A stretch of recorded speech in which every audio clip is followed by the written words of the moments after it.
Dr. Sarah Chen had examined thousands of Victorian photographs in her career at the Digital Heritage Lab, but she'd never gasped at her computer screen before. Not like this. Not with her hand flying to her mouth and her chair rolling backward as if the image itself had reached through time to grab her. The photograph on her monitor was unremarkable at first glance: two young women in identical black mourning dresses, their faces pale against the dark backdrop typical of 1862. One sat rigidly upright, her eyes open but unfocused. The other leaned against her, one hand resting on her twin's shoulder. A memorial photograph, common enough in that era when families posed with their deceased loved ones as a final farewell. But Sarah had just applied the lab's newest enhancement algorithm, designed to recover detail from degraded historical images. And what she saw in the supposedly dead twins' eyes made her blood run cold. "Michael," she called to her colleague across the lab, her voice unsteady. "You need to see this. Right now." Michael Reeves set down his coffee and crossed the room, his footsteps echoing in the quiet space. It was nearly 8 in the evening, and they were alone in the building. "What have you got?" Sarah zoomed in on the eyes of the deceased twin Eleanor Pemberton, according to the photograph's catalogue entry. "Look at the reflection in her pupils. Tell me what you see." Michael leaned closer, his breath fogging the screen slightly. He was silent for a long moment.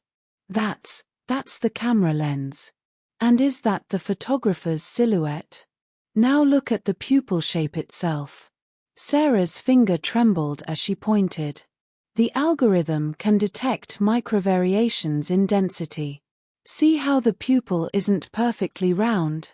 There's a slight constriction on the left side. So pupils don't constrict after death, Michael. They dilate and stay dilated. This pattern suggests active neural response to light." She pulled up another window, showing comparative analysis. "And look here, moisture patterns around the eyes. Not the settled, dried tissue you see in genuine postmortem photography. This is active tear production." Michael straightened, running a hand through his hair. "You're saying she was alive when this was taken?" "I'm saying her brain was functioning. Her eyes were responding to stimuli. She was seeing that photographer, seeing that camera." Sarah's voice dropped to barely above a whisper. "She was conscious." Michael studied the image again, this time focusing on the other twin, Margaret, the surviving sister. Her face was composed, proper for the era, but something in her expression suddenly seemed different. Was that guilt in the set of her mouth? Or was Sarah projecting, knowing what she now knew? "Who submitted this photograph?" Michael asked. Sarah checked the intake forms. "Estate sale in Connecticut." The Pemberton family home was finally sold after the last descendant died. The Historical Society bought a trunk of family papers and photographs. This was in the collection. She scrolled through more documentation. There's supposed to be a diary too. Margaret Pemberton's diary. It hasn't been fully catalogued yet. "I think," Michael said slowly, "that we need to find that diary." But Sarah was already reaching for her phone, her hands shaking as she dialed the Historical Society's emergency line. Because on her screen, enhanced to a clarity that would have seemed like magic in 1862, Eleanor Pemberton's eyes told a story that had been hidden for 160 years. A story that began on a spring morning when both twins were very much alive. April morning, 1862. Sunlight streamed through the tall windows of the Pemberton townhouse on Beacon Hill, illuminating dust motes that danced above the imported Persian carpet. Eleanor Pemberton's fingers flew across the piano keys, filling the music room with Chopin's Nocturne in E-flat major. The piece was technically demanding, requiring both delicacy and power, but Eleanor played it as naturally as breathing. Margaret sat in the corner with her embroidery, watching her twin sister with a mixture of love and something else, something darker that she would never have admitted aloud. Envy, perhaps. Or maybe just the exhaustion of living in the shadow of someone who seemed to excel at everything without effort. "You'll wear yourself out," Margaret said quietly as Eleanor reached the final, cascading notes. "Mother wants us ready for the Ashworth's garden party by 2. Eleanor lifted her hands from the keys and turned on the bench, her face flushed with the pleasure of performance. Just once more through the difficult passage in the middle. "Mrs. Ashworth specifically requested I play this piece at their musicale next month. Mrs. Ashworth requests many things." Margaret set down her embroidery and moved to the window. Below, on the street, she could see a cluster of children, factory workers' children, judging by their threadbare clothes, pressed against the iron fence that surrounded the Pemberton property. They were looking up at the window, drawn by the music. Eleanor followed her sister's gaze and smiled. "They've been coming every morning this week." She rose from the piano bench, her crinoline rustling. "Music belongs to everyone, Margaret, not just those who can afford lessons." Before Margaret could protest, Eleanor had opened the window. The spring air rushed in, carrying the scent of coal smoke and horse dung from the street, along with the distant sound of factory bells marking the morning shift change. Eleanor began to play again, this time something simpler, a folk melody that the children might know. Their faces lit up. One small girl began to dance, her bare feet moving on the cobblestones in time with the music. Eleanor played on, laughing, her hair coming loose from its careful arrangement. Margaret watched her twin sister and felt that dark feeling twist tighter in her chest. Eleanor made everything look effortless, the music, the charity, the grace with which she moved through the world. People loved her instantly, the way flowers turn toward the sun. Even now, with factory soot in the air and poverty pressed against their gate, Eleanor found beauty and connection. "Eleanor," Margaret said, more sharply than she intended. "Come away from the window. You know Father doesn't approve of encouraging the street children. They'll expect money next." Eleanor's hands stilled on the keys. She turned to look at her sister, and for just a moment, something flickered across her face, hurt, perhaps, or disappointment. But then she smiled, that bright, forgiving smile that made Margaret feel even smaller. "You're right, of course. I wasn't thinking." Eleanor closed the window gently, waving goodbye to the children below. As she turned back to the room, her hand went to her temple, pressing there briefly. "Headache?" Margaret asked. "Just a small one. Nothing to worry about." But Eleanor's other hand gripped the edge of the piano for support, and Margaret noticed how pale she'd become in just those few seconds. "Perhaps you should rest before the garden party. Perhaps." Eleanor moved toward the door, but her steps were unsteady. Margaret hurried to her side, taking her sister's arm. "Eleanor, I'm fine." Just stood up too quickly. But Eleanor's breathing had become shallow, rapid. "Margaret, I feel strange. Like everything is very far away." Margaret helped her sister to the nearest chair, alarm rising in her throat like bile. "I'll fetch Mother. Or Dr. Ashworth." "No." Eleanor's grip on Margaret's hand tightened with surprising strength. "Don't frighten everyone. It will pass.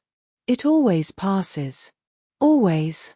Margaret stared at her twin. "What do you mean, always? Has this happened before?" But Eleanor's eyes had taken on a glassy quality, unfocused. Her breathing slowed, became deeper, more regular. Her hand in Margaret's went slack. "Eleanor, nothing." Eleanor sat perfectly still in the chair, her chest rising and falling in steady rhythm, but her eyes stared straight ahead without seeing. Without blinking. Margaret's heart hammered against her ribs. She should call for help. She should fetch their mother, Summon Dr. Ashworth from his surgery just 3 houses down. But something kept her frozen in place, watching her sister's face for any sign of awareness. And then, after what felt like an eternity but was probably less than 5 minutes, Eleanor blinked. Her eyes focused. Color returned to her cheeks in a sudden rush. "What happened?" she asked, looking around the room as if seeing it for the first time.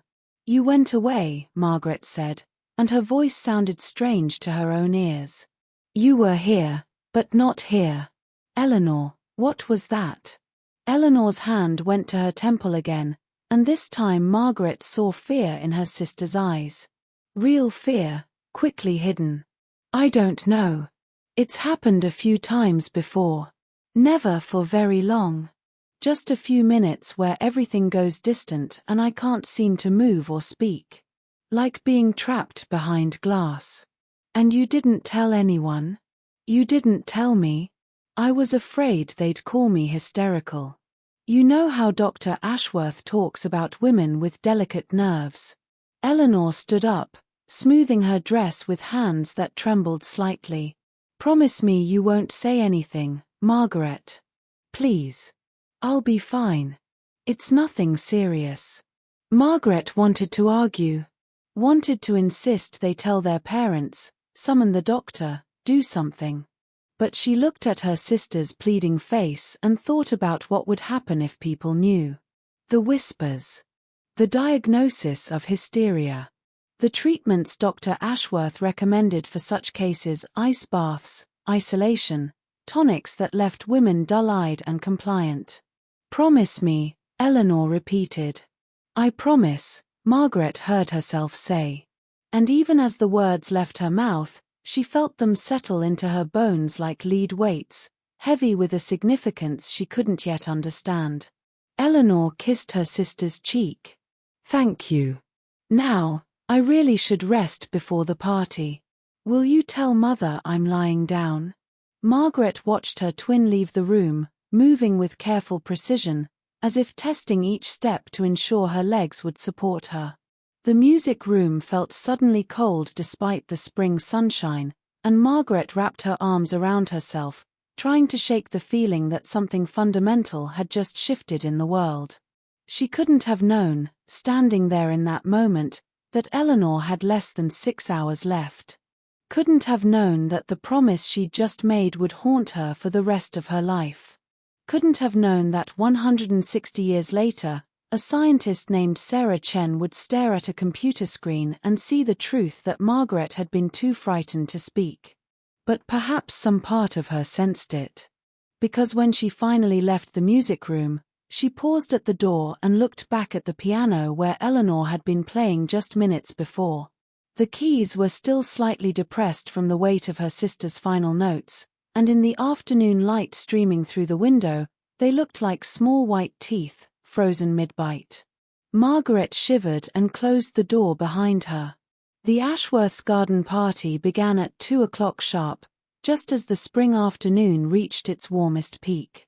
The garden behind their Beacon Hill townhouse had been transformed into a showcase of carefully cultivated respectability: rose bushes that had survived the winter, exotic ferns in terracotta pots, a fountain imported from Italy that tinkled musically into its basin. Margaret stood on the edge of the gathering, a cup of punch growing warm in her hand. Eleanor had not come downstairs. Their mother, Catherine Pemberton, had made excuses about a headache, smiling that tight smile that wealthy women use to paper over worry. No one questioned it. Young women had headaches all the time. "Miss Pemberton." Dr. William Ashworth approached, his medical bag in hand despite the social nature of the occasion. He was 45, with graying temples and the kind of confidence that came from being Boston's most sought-after physician. "I understand your sister is unwell." "Just a headache, doctor. She's resting." Dr. Ashworth's expression suggested he'd heard this before and found it predictable.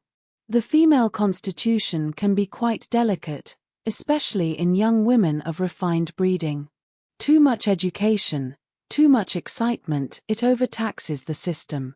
Perhaps Miss Eleanor would benefit from a reduction in her piano studies. Margaret felt anger flash through her, hot and unexpected. My sister loves music. It brings her joy, not distress. Joy can be a form of hysteria if not properly moderated. Dr. Ashworth smiled indulgently, as if speaking to a child.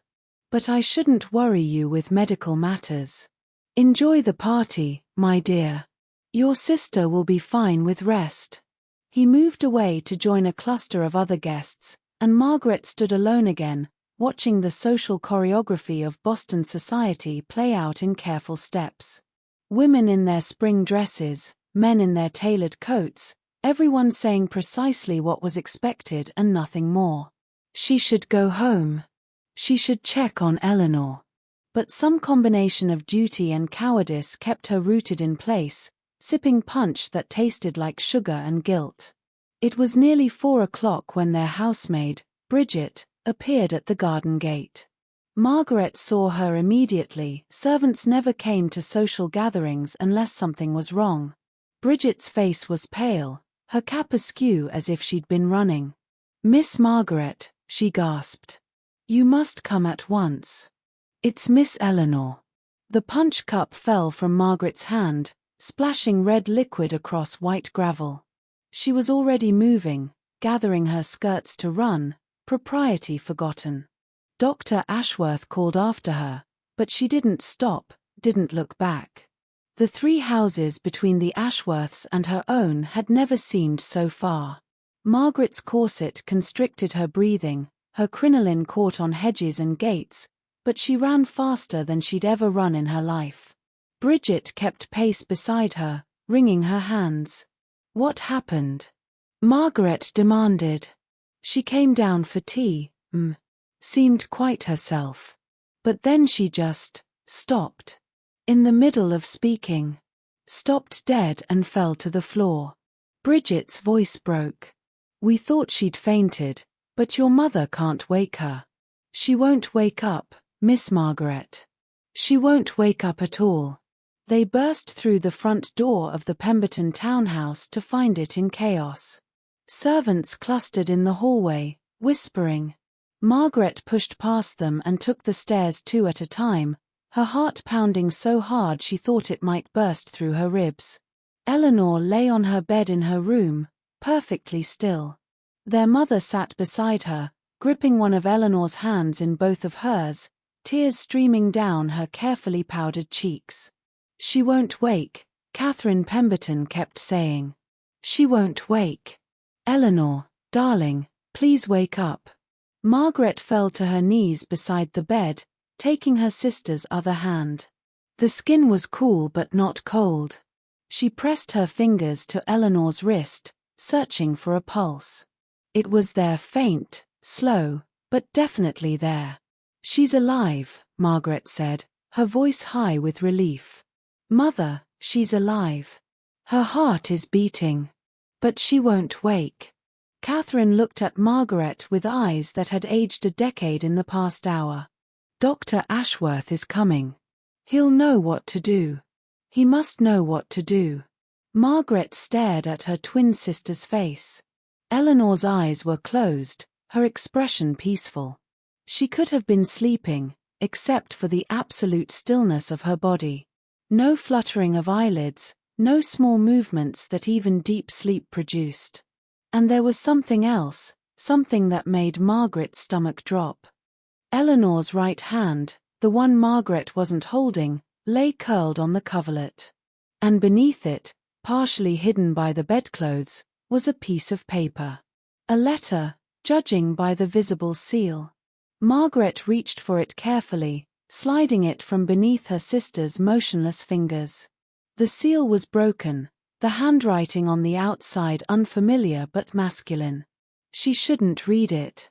It was Eleanor's private correspondence. But some instinct made her unfold the paper with trembling hands. "My dearest Eleanor," it began.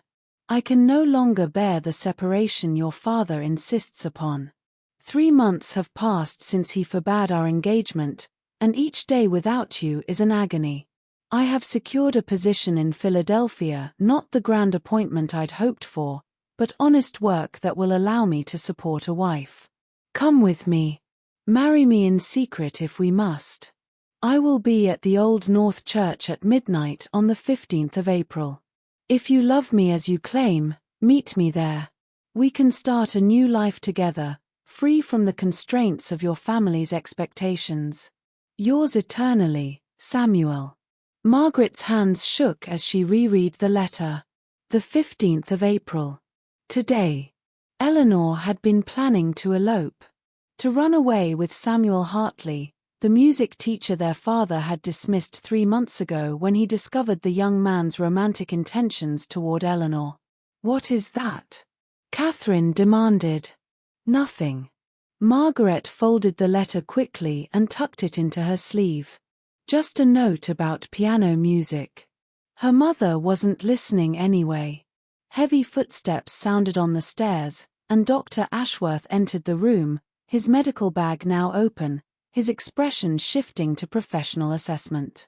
He moved Margaret aside with a gentle but firm hand and began his examination. He checked Eleanor's pulse, lifted her eyelids to peer at her pupils, held a mirror beneath her nose to check for breath. His expression grew more grave with each test. How long has she been like this? He asked. An hour, perhaps a bit more, Catherine said. She fainted at tea. We thought she would wake, but she hasn't stirred at all. Dr. Ashworth pulled out his stethoscope, a recent invention that still seemed almost magical, and listened to Eleanor's chest. He frowned, moved the instrument to different positions, listened again.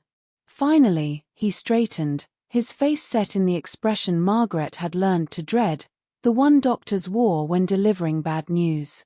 Mrs. Pemberton, Miss Margaret, I'm deeply sorry.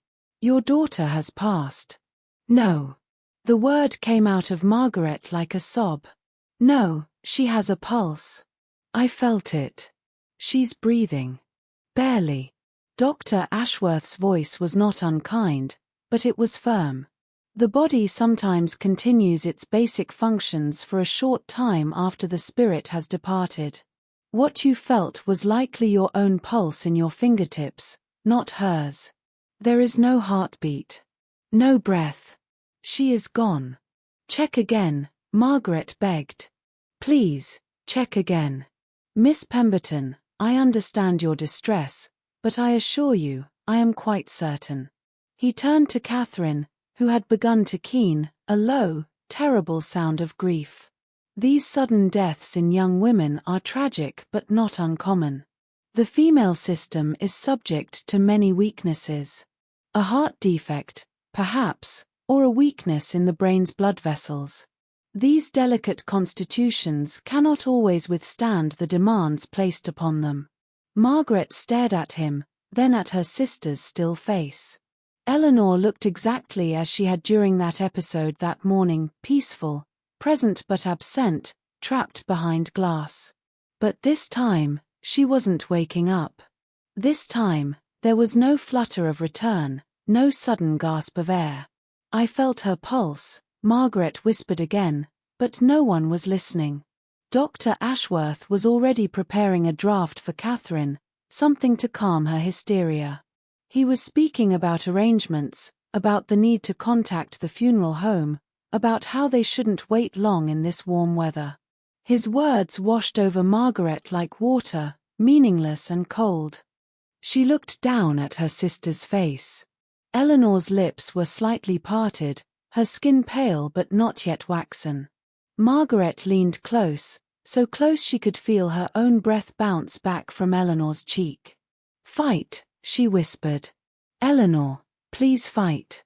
Come back. But Eleanor didn't move. Didn't respond. And after another hour, when Dr. Ashworth checked again and found no change, he filled out the death certificate with practiced efficiency. The cause of death, he wrote, was sudden failure of the heart, common to hysterical females of nervous disposition. Margaret read those words over his shoulder and felt something break inside her chest. Because Eleanor had never been hysterical. Eleanor had been the strong one, the bright one, the one who brought music to street children and light to every room she entered. And now she was being reduced to a diagnosis that blamed her for her own death, that suggested some weakness of character rather than body. "I'd like a memorial photograph," Catherine said suddenly, her voice thick with sedatives and grief. "I want to remember her face. Both my daughters together, one last time." "Mother, no," Margaret said. "Please, not that." But Catherine was already sending a servant for Thomas Morley, the photographer who specialized in postmortem portraits. It was common, Margaret knew. Families treasured these final images of their dead, especially of children or young people who had left no other photographs behind. But the thought of sitting beside Eleanor's body, of posing with her sister as if they were both merely resting, made Margaret's skin crawl. "It's what families do," Catherine said, and her tone allowed no argument. "Tomorrow, after Mr. Morley has had time to prepare. And we must decide about the burial.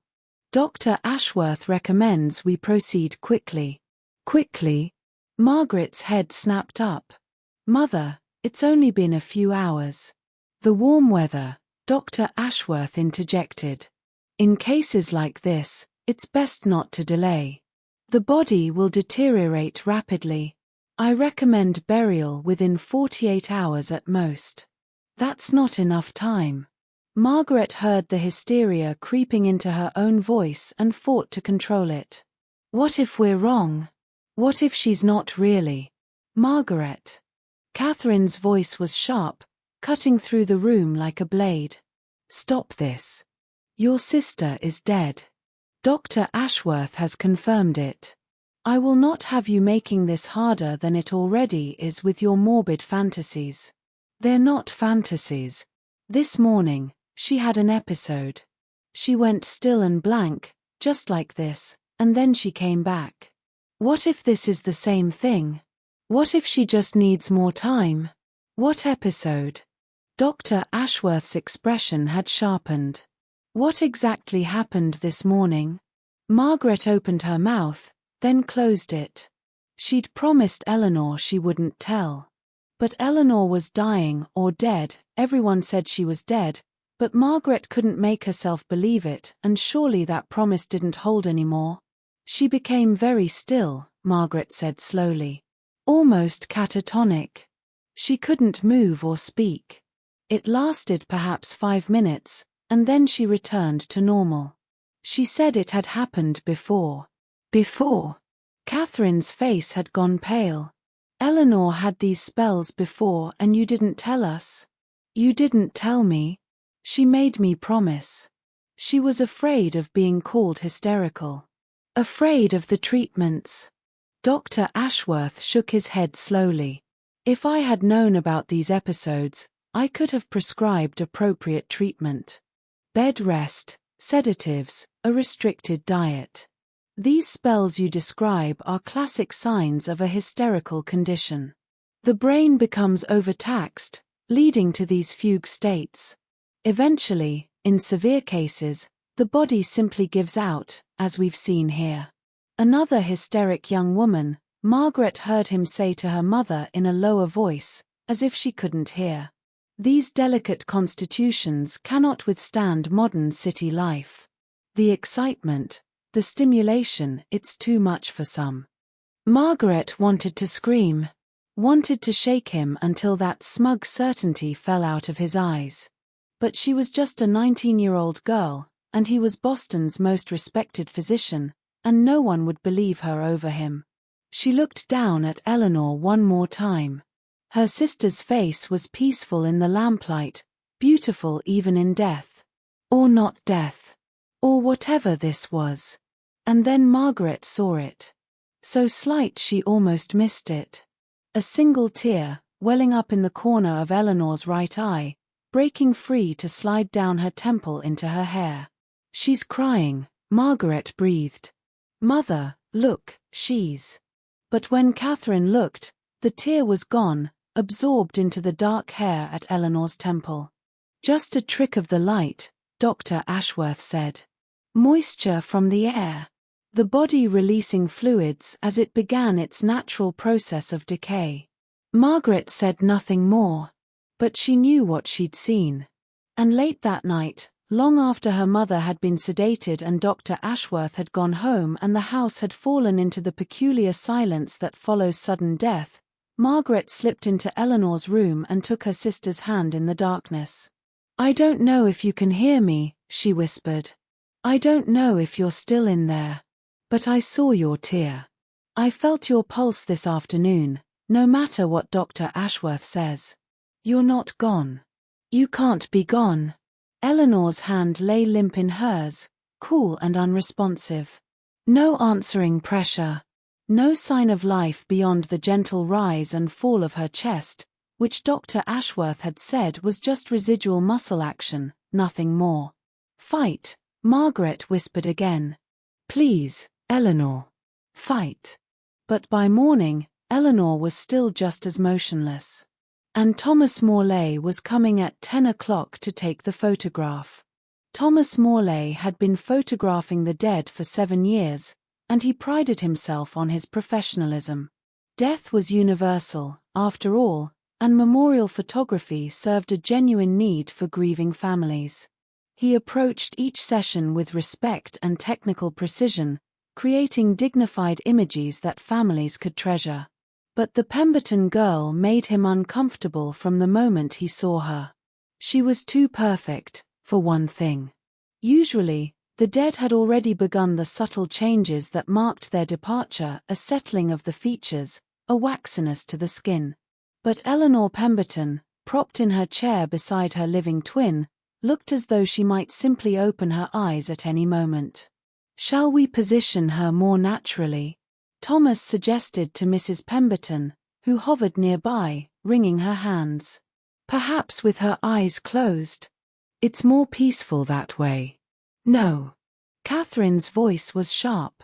"I want to see both my daughters' faces. Their eyes. Everything." So Thomas arranged them as instructed. Margaret sat rigid in the chair beside her sister, one hand resting on Eleanor's shoulder in the traditional pose. Someone, the maid, perhaps, had dressed Eleanor in her finest black mourning dress, her hair arranged in elaborate braids. Her eyes remained open, staring straight ahead with that eerie stillness. Thomas ducked under the black cloth of his camera, adjusting the focus. Through the ground glass, he could see the sisters side by side. Margaret's face was stiff with barely contained emotion. Eleanor's was serene, peaceful, gone. Except. Thomas pulled his head out from under the cloth and moved closer, studying Eleanor's face directly. Then he ducked back under to look through the camera again. "Is something wrong?" Margaret asked. Her voice was hoarse, as if she'd been crying or screaming or both. "No, no. Just ensuring the focus is perfect." But Thomas felt his skin prickle. There was something about the way the light caught Eleanor's eyes. A reflection. Yes, that was normal. You often saw reflections in the eyes of the dead. But this seemed different somehow. More present. He shook off the feeling and prepared the plate. The wet collodion process required perfect timing. He'd already coated the glass plate with the light-sensitive chemicals, now he needed to expose it while it was still wet, then develop it immediately after. "Everyone hold very still," he instructed. "Miss Margaret, try not to breathe. The exposure will take about 15 seconds. He uncapped the lens. Counted silently. 1 1,000. 2 1,000. Outside, a cart clattered past on the cobblestones. Someone in the house coughed. 3 1,000. 4 1,000.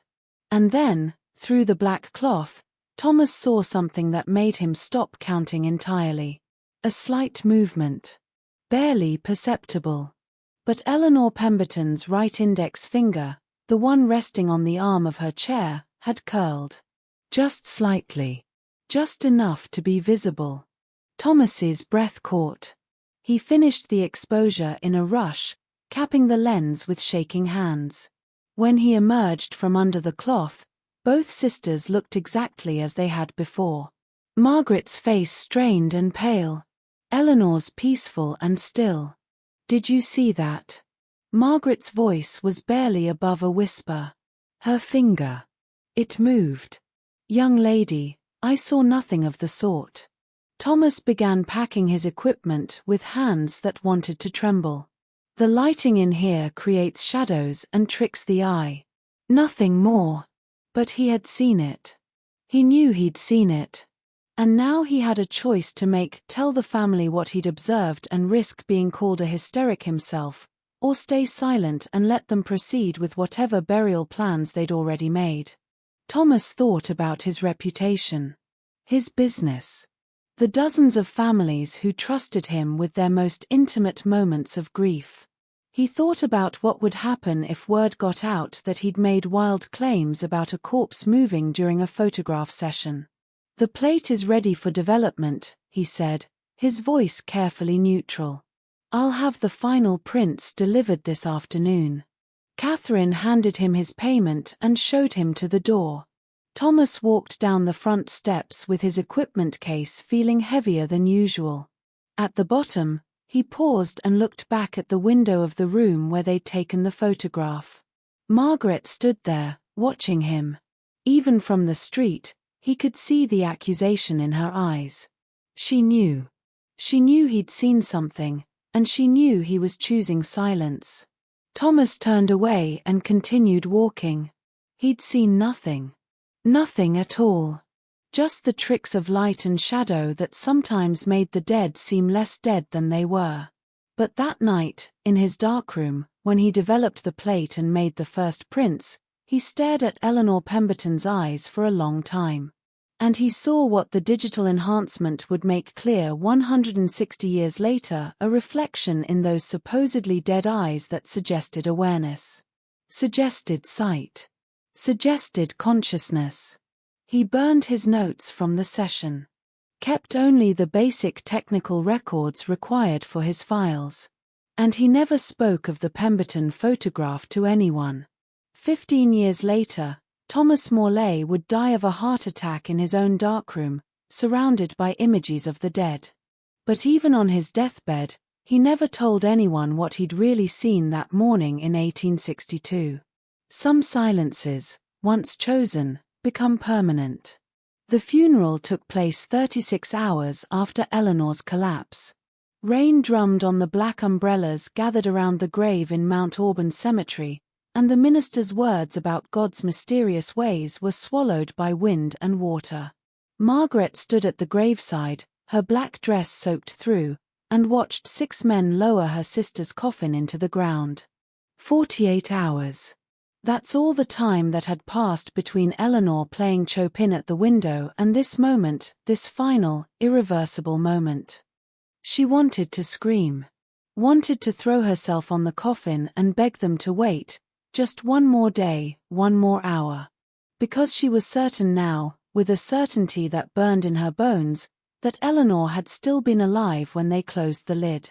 Still trapped somewhere inside that motionless body, unable to signal, unable to cry out. But she'd tried. God help them all, she'd tried. During the photograph session, Margaret had felt it, the slightest pressure of Eleanor's finger against her hand where their bodies touched. She'd seen the photographer notice something, seen him go pale and turn away. She'd waited for him to speak up, to confirm what she knew in her heart. But he'd said nothing. And without his professional corroboration, Margaret's observations were dismissed as grief-induced delusion. Dr. Ashworth had been called back twice more. The first time, when Margaret insisted she'd seen Eleanor's eyelids flutter. The second time, when she thought she detected a change in the pattern of her sister's breathing. Both times, he'd examined Eleanor with growing impatience and declared her unequivocally dead. "Miss Margaret," he'd finally said, his voice taking on an edge, "I understand your distress, but you must face reality. Your sister is gone. These imaginings of yours are unhealthy. If you persist in this hysteria, I'll be forced to recommend treatment for you as well. Do you understand? The threat had been clear. Bed rest. Isolation. Sedatives. The same treatments that had destroyed other young women who'd questioned male medical authority. Margaret had subsided into silence, terror warring with certainty in her chest.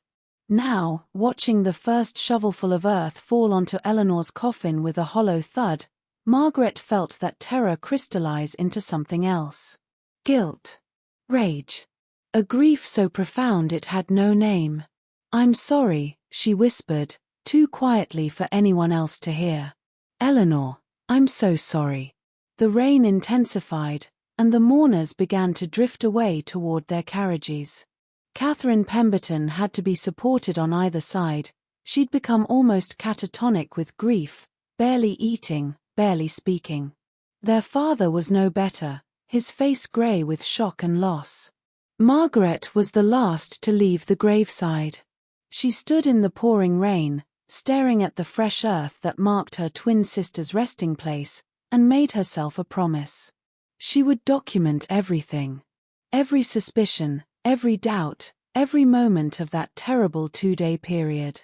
She would write it all down in her diary, that leather-bound book Eleanor had given her for Christmas, and she would never forget. Even if she could never speak the truth aloud, she would preserve it. Bear witness. Remember. Because someone had to know. Someone had to carry the weight of what had really happened. Even if that someone was only Margaret herself. The years that followed Eleanor's death moved with the strange quality of a life half-lived. Margaret never married, despite several respectable offers. She couldn't bring herself to leave the house where Eleanor had died, couldn't abandon her parents as they aged and faded, hollowed out by grief. She kept Eleanor's room exactly as it had been. The piano in the music room remained draped in black velvet, silent. Catherine Pemberton couldn't bear to hear music anymore, even hymns in church made her weep. Margaret's diary grew thick with entries. She wrote about the guilt that ate at her like acid. Wrote about the dreams where Eleanor was trapped in her coffin, screaming silently, her nails broken from clawing at the silk lining. Wrote about the photograph that sat on the mantel, both sisters together, one living and one supposedly dead. Sometimes, late at night, Margaret would take the photograph down and study her sister. Face by lamplight, searching for something she couldn't name. The eyes haunted her most, that odd quality Thomas Morley had noticed and then dismissed. They seemed to follow Margaret around the room, accusing. Asking why. Years passed. Catherine died in 1875, her heart finally giving out after 13 years of grief. Margaret's father followed 2 years later. The textile business was sold. The house on Beacon Hill became too large, too full of ghosts. Margaret moved to a smaller residence in Cambridge, bringing with her only the essentials: clothing, a few pieces of furniture, Eleanor's piano, which she still could not bear to play, and her diaries. Dozens of leather-bound volumes by then, filled with tiny, cramped handwriting. Confessions that could never be spoken aloud. In 1889, Margaret attended a lecture on medical advances at Harvard. The speaker was a young doctor, fresh from studies in Paris, discussing something called neurology, the study of the nervous system and brain. He spoke about conditions that mimicked death, about paralysis that could trap a person in their own body while their mind remained fully aware.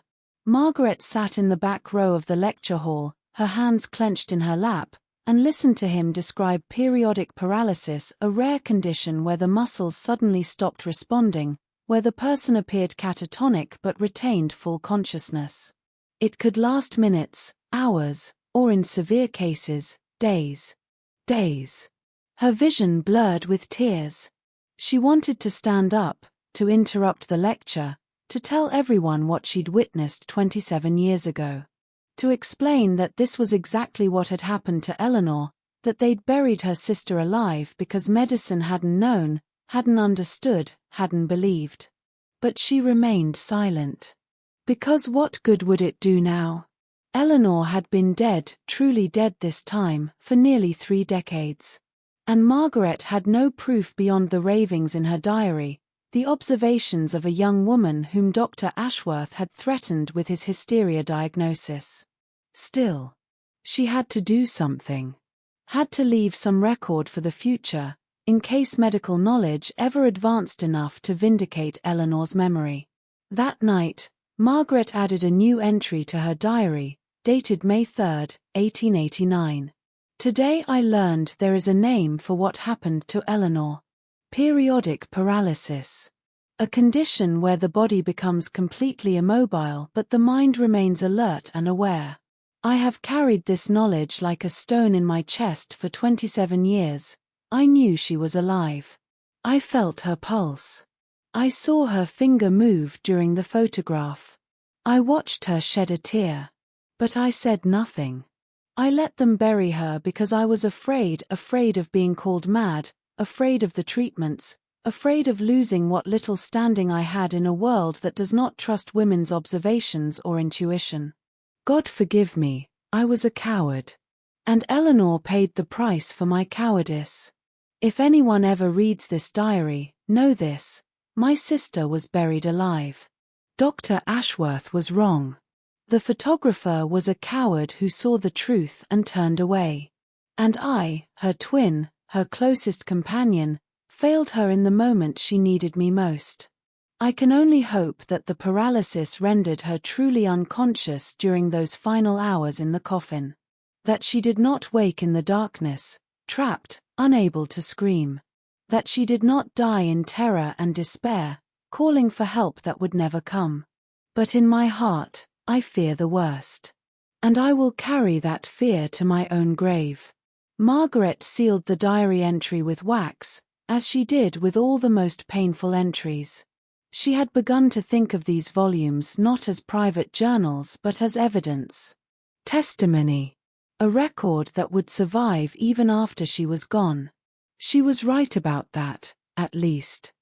Margaret Pemberton died in 1924 at the age of 81, outliving her twin sister by 62 years. She never married, never had children, never played the piano again after Eleanor's death. Her will specified that all her possessions, including her extensive collection of diaries, should be kept together in a trunk and passed down through the family line. These diaries tell the truth, she'd written in her final will. Someday, when medicine advances enough to understand what happened, someone should know. Eleanor deserves to be remembered not as a victim of female hysteria, but as a victim of medical ignorance and my own fear. The trunk passed through generations of distant cousins, rarely opened, its contents unread. Until 2024, when the last surviving member of the Pemberton line, an elderly man with no children, died, and his estate was sold to settle debts.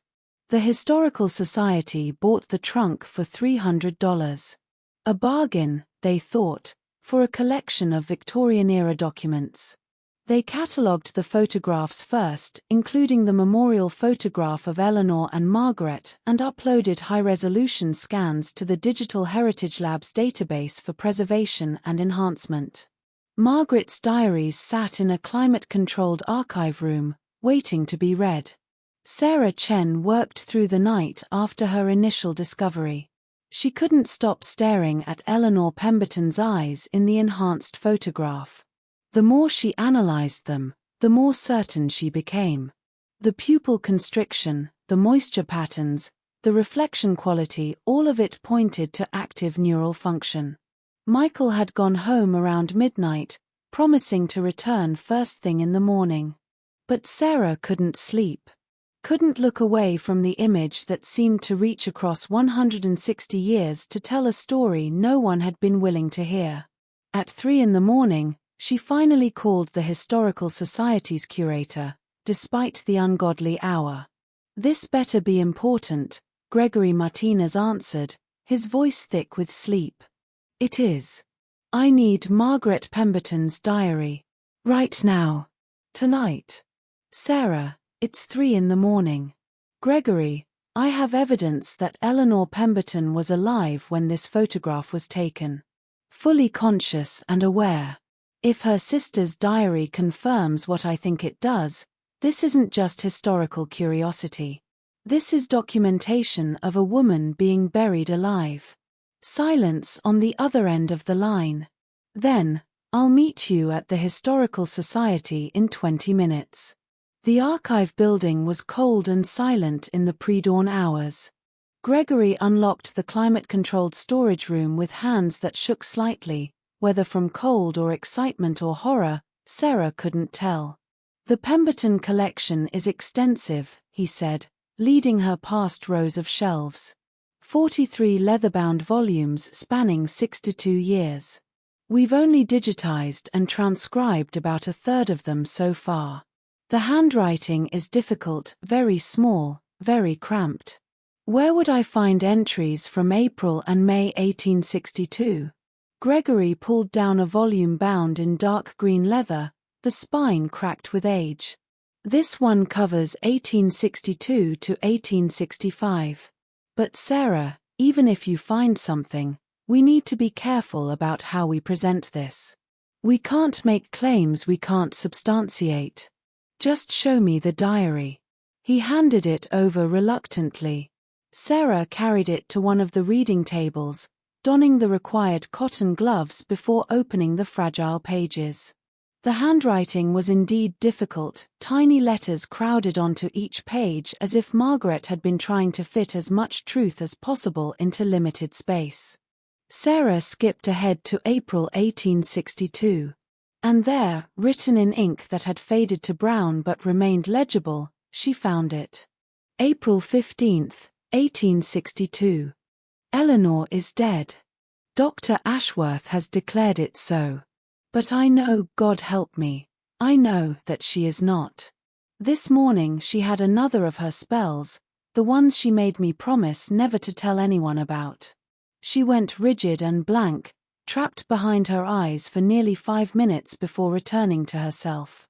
She begged me to keep silent, afraid they would call her hysterical, subject her to treatments. I promised. This afternoon, she collapsed at tea.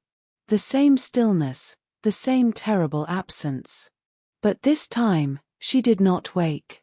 Dr. Ashworth came and pronounced her dead after barely examining her. He claims there is no heartbeat, no breath. But I felt her pulse in her wrist. Faint but present. I have been holding her hand for hours, and I can still feel it beating against my fingers.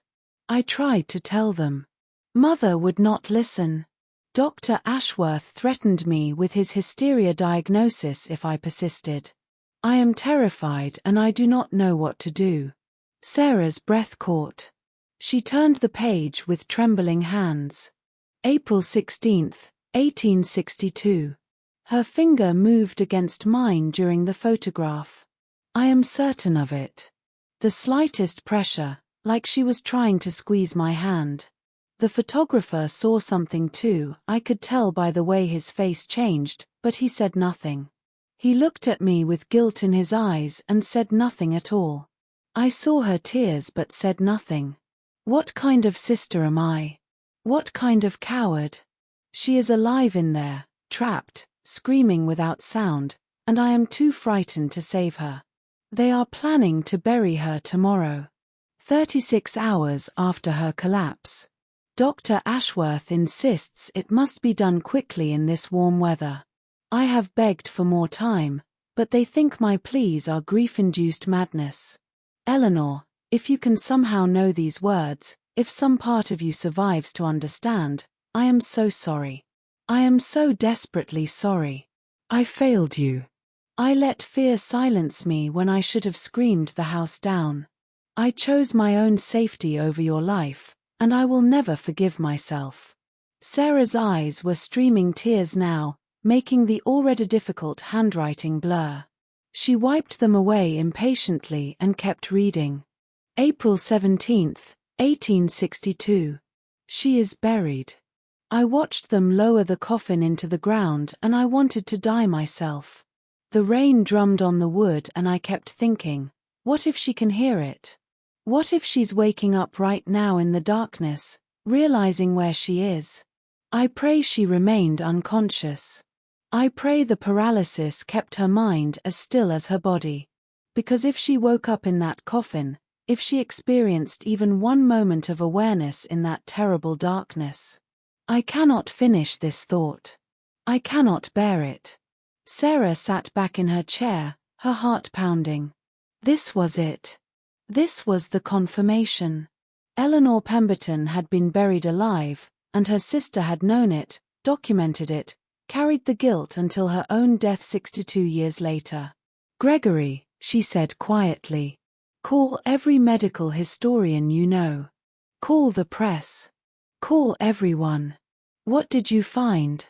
Sarah turned the diary around so he could see Margaret's words, written in ink that had survived more than a century and a half.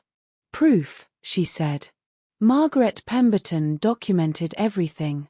Her sister's previous episodes of paralysis. The signs of life everyone dismissed. Her own cowardice in staying silent. It's all here. Gregory leaned over the diary, his face going pale as he read. My God. It gets worse. Sarah pulled out her phone, pulling up the enhanced photograph. Look at Eleanor's pupils again.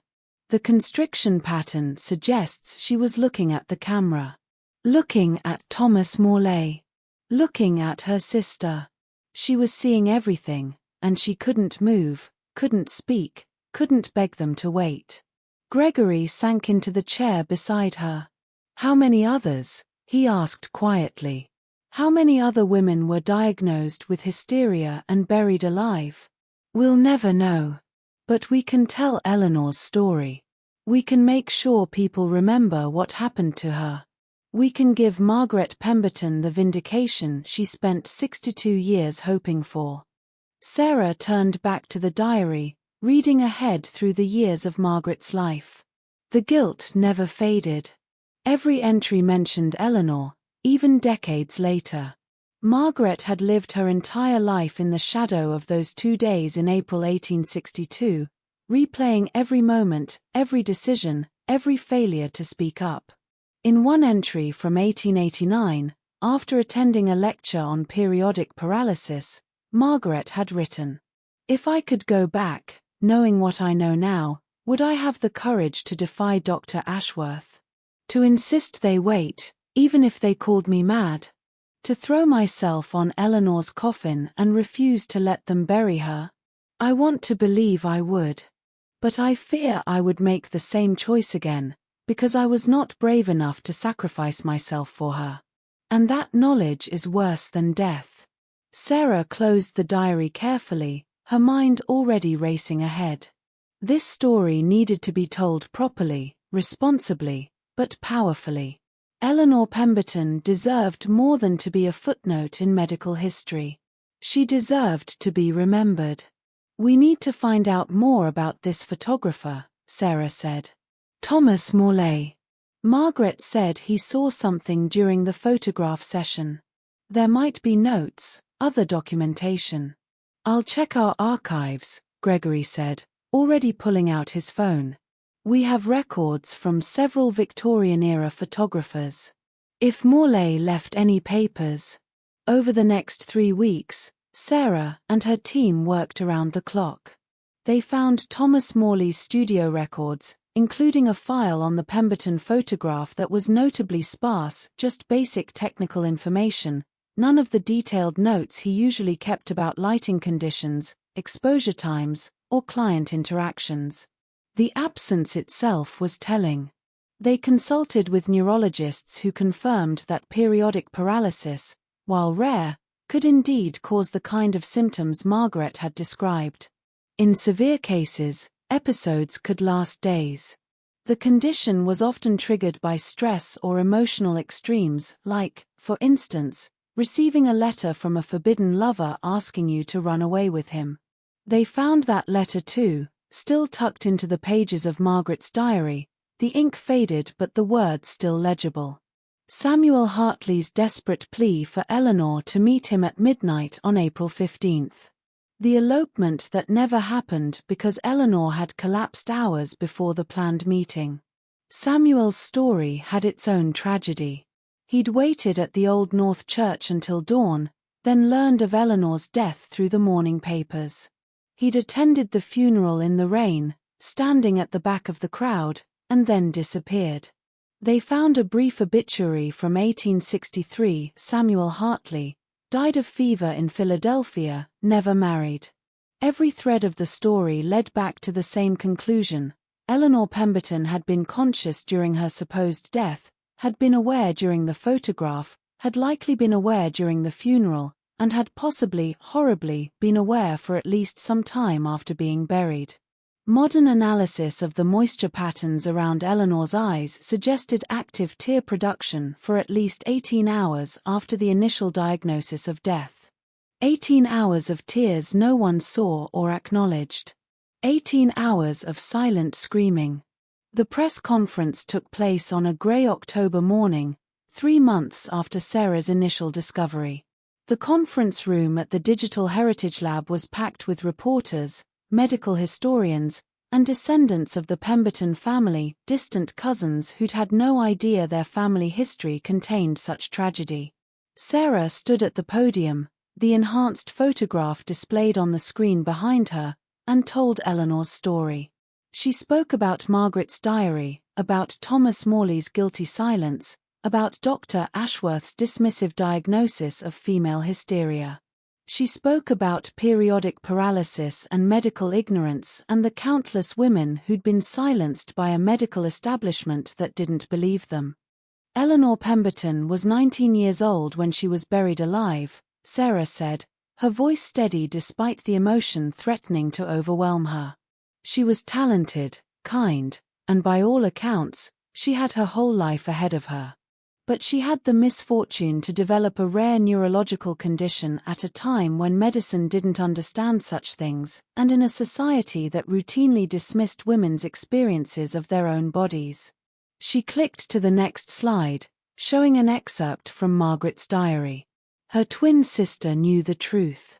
But she was too afraid to speak up, too afraid of being labeled hysterical herself, too afraid of the treatments that were used to silence women who questioned male medical authority. A reporter raised her hand. "Do we know how long Eleanor survived after burial?" Sarah took a breath. Based on the tear production patterns visible in the photograph, and given that the photograph was taken approximately 24 hours after the initial collapse, we estimate Eleanor remained conscious for at least 18 hours post-burial. But without exhumation, which the family has understandably declined, we can't know for certain. What about accountability? Another reporter asked. Should Dr. Ashworth's legacy be challenged? Or the photographer who stayed silent? That's not for me to decide, Sarah said. What I can tell you is that this wasn't a unique case. Recent research suggests that in the Victorian era, as many as 1 in 25 burials may have been premature. The signs of death weren't well understood. Conditions like catalepsy, periodic paralysis, severe comas, all of these could be mistaken for death by physicians who didn't know better or didn't look carefully enough. She clicked to another slide, this one showing statistics. Women were particularly vulnerable because their reported symptoms were often dismissed as hysteria. We've documented dozens of similar cases from this era. Eleanor Pemberton's story is unique only because we have such detailed documentation of what happened. The questions continued for over an hour. When the press conference finally ended, Sarah returned to her office and pulled up the enhanced photograph one more time. She'd looked at it hundreds of times by now, but it still made her chest tight to see Eleanor's eyes. To see the consciousness behind them. To see the reflection of Thomas Morley's camera, which meant Eleanor had been looking at it, seeing it, understanding that a photograph was being taken.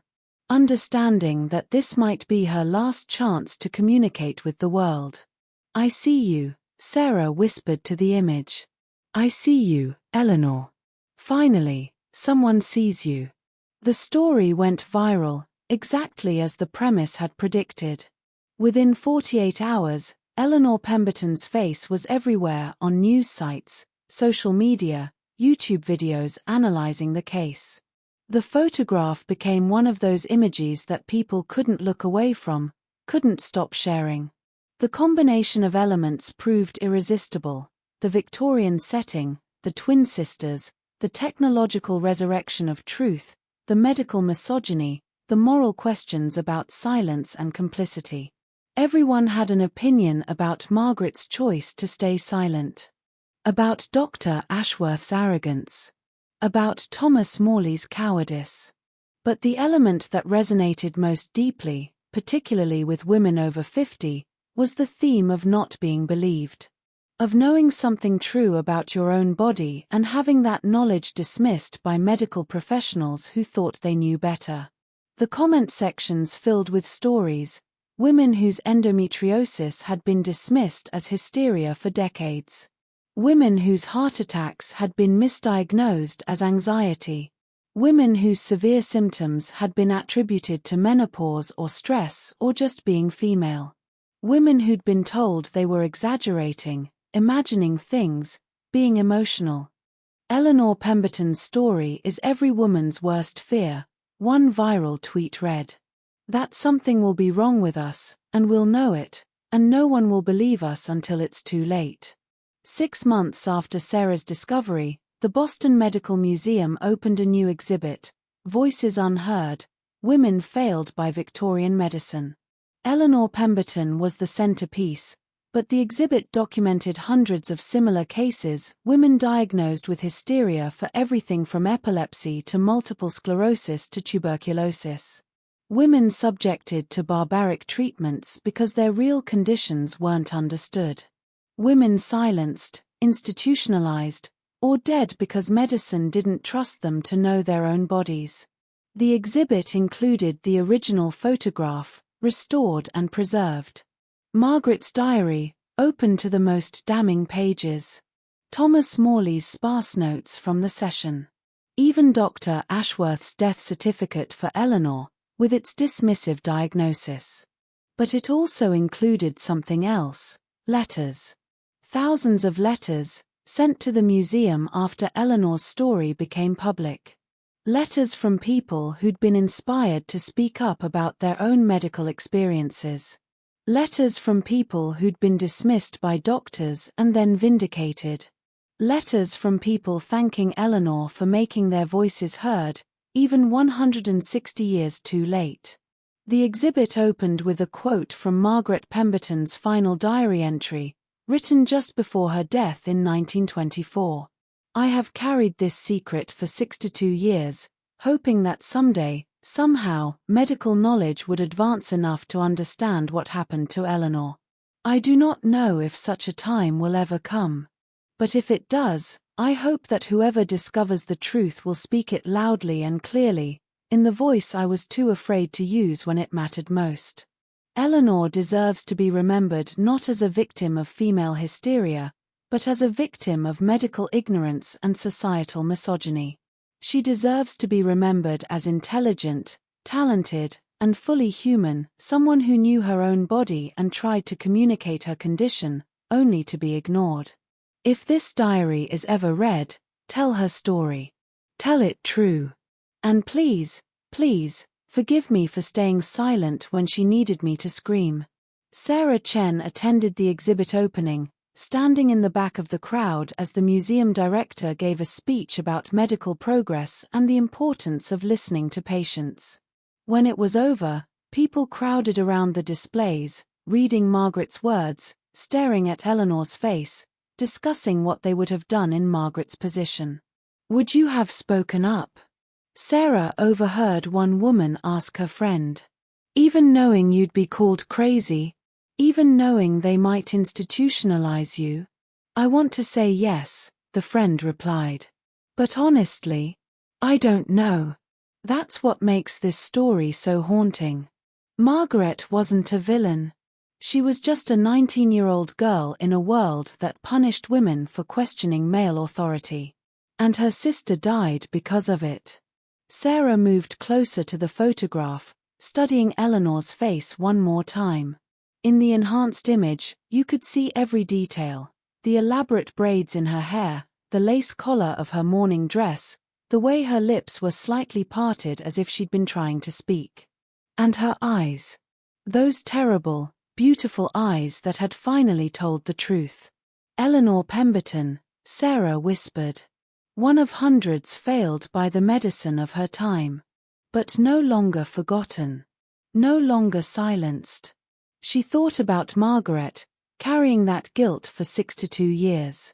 About Thomas Morley, living with his cowardice until his own death. About Dr. Ashworth, who died in 1891, probably never doubting his own expertise, never questioning whether he might have been wrong. And she thought about all the Eleanor Pembertons throughout history, all the people who'd known their own truth, who'd tried to communicate it, who'd died because no one would listen. "We see you now," she said softly. "All of you. Finally, we see you." Behind her, the museum continued to fill with visitors. Eleanor's story would be told and retold, shared and discussed, remembered and honored. Not just as a Victorian tragedy, but as a warning about the consequences of dismissing people who report their own experiences. About the dangers of medical arrogance. About the cost of silence. In her pocket, Sarah's phone buzzed with notifications. More shares of the story. More comments. More people saying this matters and everyone should know this and I can't stop thinking about it. The photograph had done exactly what Margaret had hoped all those years ago. It had preserved the truth. It had borne witness. And now, 160 years later, Eleanor Pemberton's voice was finally being heard. Even if the only sound was the silence captured in a photograph, and the truth written in the tear tracks no one had acknowledged at the time. Even if it came too late to save her. At least now, someone was listening. At least now, she was believed. That night, in her apartment, Sarah pulled up the digital file of Margaret's diary one more time. She'd read it so many times she practically had it memorized, but there was one entry she kept returning to, written on the first anniversary of Eleanor's death. April 17, 1863. 1 year. Eleanor has been gone for 1 year, and the guilt has not diminished at all. If anything, it has grown sharper, more precise in its ability to wound. I dream of her nightly. In my dreams, she is always in the coffin, her eyes open in the darkness, her fingers touching the silk lining above her face. She cannot move anything else, but her fingers can move just slightly, and she traces patterns on the fabric. Letters. Words. Help me. Please. Someone. I wake from these dreams gasping, my face wet with tears. And I think, what if it wasn't just a dream? What if that's what really happened? What if she woke in the darkness and spent her last conscious moments spelling out messages no one would ever see? I cannot bear it. And yet I must bear it, because it is the only penance I can offer. To carry this knowledge, this guilt, this terrible wondering. To never allow myself to forget or forgive what I failed to do. Eleanor, wherever you are, whatever remains of you, I am so sorry. I will be sorry until the day I die, and if there is an afterlife, I will spend eternity apologizing for the cowardice that killed you as surely as the paralysis did. I failed you. And I will never stop failing you, again and again, every time I remember that moment during the photograph when your finger moved against mine, and I said nothing. I said nothing. Sarah closed the file, her eyes burning. The story was told now. The world knew. But reading Margaret's words, feeling the raw wound of her guilt that never healed, Sarah understood something important. This wasn't just about Eleanor. It was about Margaret too. About the cost of silence, the weight of complicity, the way trauma could echo through a lifetime and beyond. Margaret had survived Eleanor by 62 years, But in many ways, she'd died that day in April 1862 too. Everything after was just the long aftermath. Sarah thought about the modern women who'd written to the museum, sharing their own stories of not being believed. About the ones who'd spoken up despite the cost, and the ones who'd stayed silent to protect themselves. About the impossible choices women still faced when their experiences conflicted with institutional authority. Eleanor's story was historical, but it wasn't history. It was still happening, every day, in different forms. And maybe that was why the photograph had struck such a chord, because it wasn't really about 1862 at all. It was about every time someone knew their own truth and wasn't believed. Every time someone tried to speak and was silenced. Every time fear won over courage, and someone paid the price. The photograph of Eleanor and Margaret Pemberton, sitting side by side in their matching black dresses, would remain in the museum's permanent collection. Future generations would see it, read about it, discuss what they would have done differently. But the real legacy, Sarah thought, wasn't in the photograph at all. It was in the conversations it sparked. In the people who looked at Eleanor's conscious eyes and decided to speak up about their own medical concerns, even when doctors dismissed them. In the medical students who saw the exhibit and vowed to listen better, believe more readily. In the changed policies and procedures that came from examining how catastrophically wrong things could go when patients weren't heard. Eleanor Pemberton had died terribly, buried alive at 19 years old. But her death and Margaret's documentation of it might save lives in the future. Might prevent other families from experiencing the same tragedy. Might give voice to the silenced. It wasn't enough. It would never be enough. But it was something. And sometimes, Sarah thought as she finally closed her laptop and prepared for bed, sometimes something was all you could hope for. Sometimes bearing witness was the only justice available. Sometimes telling the truth, even 160 years too late, was the only way to honor the dead. "Good night, Eleanor," she whispered into the darkness of her apartment. "Rest now. Your story is told. Your truth is known. You can rest." Outside her window, Boston glowed with electric light, a city transformed beyond recognition from the one Eleanor had known. Gas lamps replaced by LED. Horses replaced by cars. Photography transformed from wet plate collodion to digital sensors that could see what Victorian eyes had missed. The world had changed in 160 years. Medicine had advanced. Women's voices carried more weight, though still not enough. Technology could resurrect truths that had been buried as surely as Eleanor herself had been. But some things, Sarah thought, remained constant. The fear of not being believed. The courage it took to speak uncomfortable truths. The weight of silence. The cost of complicity. These were not historical artifacts. These were living truths, as present in 2024 as they had been in 1862. And as long as they remained true, Eleanor Pemberton's story would remain relevant. A warning. A remembrance. A call to do better. To listen. To believe. To speak up, even when it's frightening. To honor the dead by protecting the living.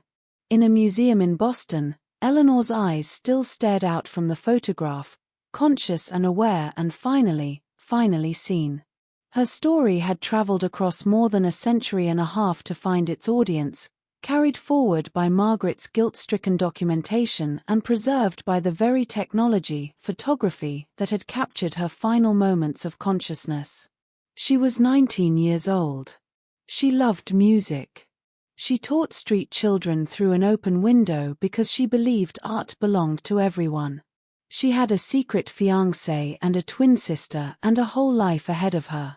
And she was buried alive because no one would listen when she tried, in every way available to her paralyzed body, to communicate that she was still there. Still conscious. Still human. Still Eleanor. Now, At least, the world knew her name. Now, at least, someone had finally heard her silent scream. It was 160 years too late. But it was something. And Eleanor Pemberton, trapped in that photograph forever, her eyes holding truths that took more than a century to uncover, deserved to have her story told. Deserved to be remembered. Deserved to finally be believed. The photograph remained. The truth endured. And somewhere in the space between past and present, memory and justice, silence and sound, Eleanor Pemberton's voice, absent for so long, rang clear at last. I was here. I was conscious. I was alive. See me. Believe me. Remember me. I was real.